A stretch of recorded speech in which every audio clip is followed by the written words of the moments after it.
Although we've had some temporary faults with our outside broadcast at the Crossroads Motel, I think after that little clip that we showed of Acorn Antiques, things have been going a little bit haywire, but I promise you that we can rejoin them as I speak. Amen. Yes, Jane and Tony feel right at home here. There are more mistakes in this programme than there ever were in Crossroads. But it's very interesting. Now, you see, what went out, and you being shown in a vulnerable position, yes, is how we have often been seen by the general public. Yes. And we are the ones that are up front, and it's us that have been... She's going to drop that tray. She's not very good, my friend, is about to come on. She had a gin at 7:30. Come in here. Come on, bring it in. Yes, there's some coffee in it. Oh, good. At last. There you Here we are. We've got the waitress service here. Hi, Glenda. Hello. Hi. In real life, actress Lynette McDonough. McMorra. McMorra. Close. It's one of those days. Well, I'll have a cup of tea. I think you're out of luck. It's all coffee, isn't it? We're having a sort of old reunion here. All the old Just what you said. Oh, no, not... Would you mind, please? I've got to get this lady I do know. I can vouch for this. Miss Luke, how are you? Miss Luke, how nice to see you. Kathy Staff. Oh, hello. Luke, it's Miss Luke. Hello. Well, we all know what happened to you after Crossroads. Yes. You went on to bigger and better things, I suppose we could say. Well, I wouldn't say better, and I wouldn't say bigger. Different. Yeah. I think Crossroads was one of the happiest times of my life.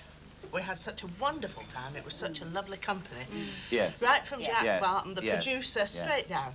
We had so much fun. It really was a pleasure to do it. Yes, And I was in you were it for very 7 happy to be years. associated with it then. Very, very happy, yes. I loved every minute of it. Lynette, what about you now? What are you doing? Life after Crossroads?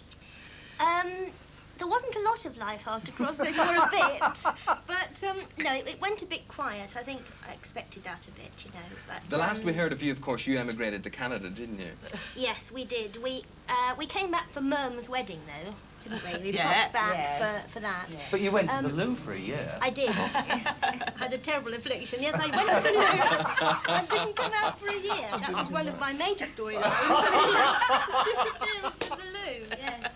But yes, good at that. Glenda had a complicated life, though, didn't she? Oh gosh, she misery. She originated as what? A really troublesome teenager, didn't she? She was a runaway, yes. She was supposed to be, when I first went in, she was supposed to be a 16-year-old runaway who got attacked by a lorry driver. On my way to join Pan's People, which I thought was good. That was my favourite bit of that script. So I was off to London to join Pan's People, and there was sort of stunned silence, as there would be, I suppose. Yeah. And I got attacked by a lorry driver, and things basically went downhill from there, really. But I sort of went in and out. I wasn't in it all the time. I went in for that storyline, and then went away, and then came back, and matured before their very eyes.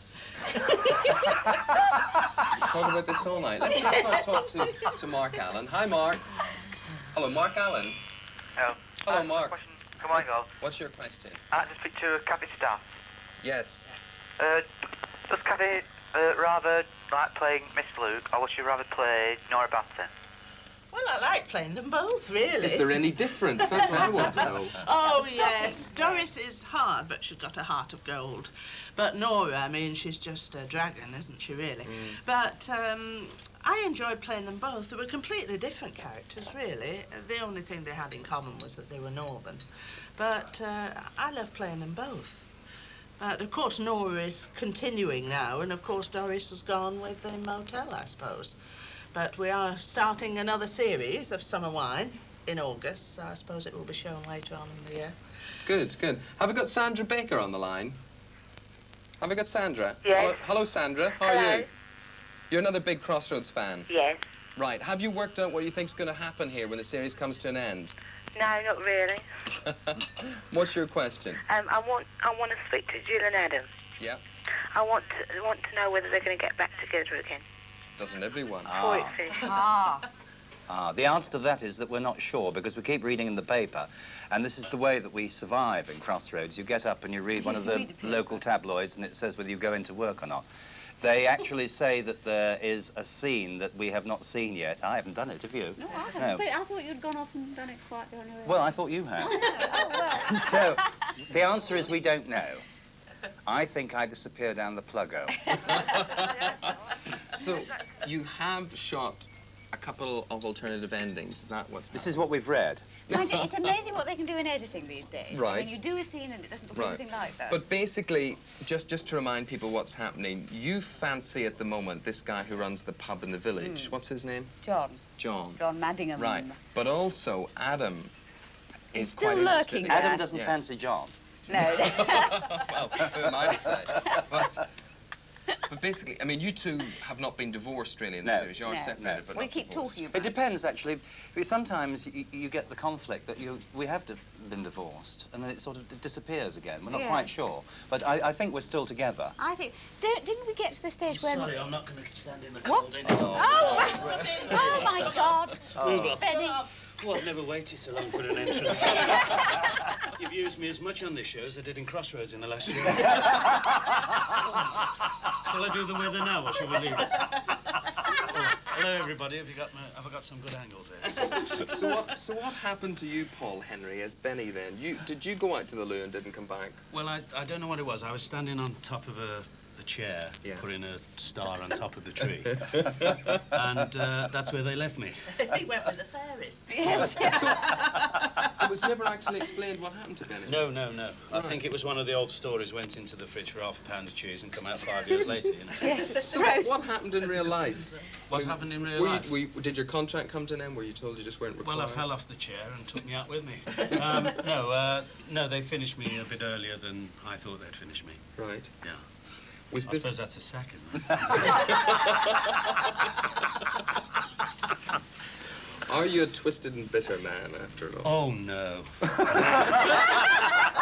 No, I'm not. I mean, I had 13 good years with it. Yeah. Well, sorry, 12. Last year I wasn't too happy with it, but the first 12 years were fabulous. Well, what do you think of the new Crossroads? I keep calling it Crossroads, but of course it's not called Crossroads anymore. It's called King's King's Head. Head. No, they changed the name, yeah. Yeah. That was good, wasn't it? I'm glad we brought you on. I think we're going to find out a lot of interesting things from you today. So No, not really. What did you think of the new scenario? Pardon? King's Oak. Well, it's like what I've always said. I think the other soaps, when they went through a bad time, the people either left of their own accord or, unfortunately, died. But in Crossroads, we were asked to leave, which I think when popular people leave, I think audiences tend to blame the new people for the old people going. Yes. And I think it was a shame. I think they did too many all at once. Too many new people. You know, you Yeah. can't suddenly recast the whole thing. It's like a family as well. I think people used to look at us or look on the characters as members of their family, and then suddenly they're all gone, and you know, it's sort of quite traumatic in a way. I think. You know. Well, of course, a lot of people take this series very much to heart and live and breathe it, and you don't need me to tell you how great your fan mail has been over the years. And what we'd like to do now is to feature a chap called John Cavio. No, we're not going to do that. We're going to go up to Natalie in Manchester. But stay tuned, because John Cavio is worth listening to. Natalie. And John, of course, only one of the many Crossroads fans who've been dialing in on our usual number. And all these people have been ringing in, including this lovely phone call we've had from Mary Davis from Telford, who says she's watched Crossroads since it first started. And she shed a tear when she heard it was finishing. She's even missed meetings to watch it.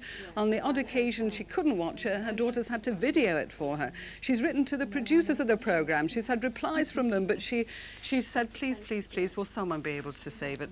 Sorry, Mary, it doesn't look as if that's possible. But as I said, all of those who've been ringing in, we hope to answer most of your queries in our main edition. And right now, back to the motel. And David. 4 and 5 episodes. Okay, I'd like now to introduce you to John Cavio, because John has been a lifelong Crossroads fanatic, and when I say fanatic, I do mean fanatic. He lives and breathes the whole series. But it's typical indeed, I think, of a number of people who have contacted the staff, and what he's going to do when the series is over, one doesn't know. But John has written what he calls an ode to Crossroads, and he's going to give us a world exclusive by performing it here this morning on Open Air. John. Scorned by many, adored by millions, you stood alone. No one can harm you now. After 23 years, your safety curtain is down. You embraced those needy of escape from kitchen sink and lonely armchair brooding. or tubes of tired commuters from work to home without relief. They didn't mind your wooden actors, the pretty pasteboard sets, creaking plots, forgotten lines, ad-libbing. They welcomed the melodrama, the frozen-faced cliffhangers. John and Cavio's sudden tribute to Crossroads. John will be back if you want to put a question to him at 11:05, as will the rest of us. Adam, Jill, Benny, Miss Look and Glenda. We hope to see you then. 061 814 0424 is the number to ring. The neighbours who didn't want to know, and the friends who proved unfaithful. At your helm was honest Meg, our trusty queen of soap. With values old and virtues sound, she had no axe to grind. We let Meg mother us. Her children were ours too. We shared her ups and downs within the motel world, until her crown was torn away, suddenly, savagely, without warning, by a man from Central TV. Then we were left alone, and without Meg,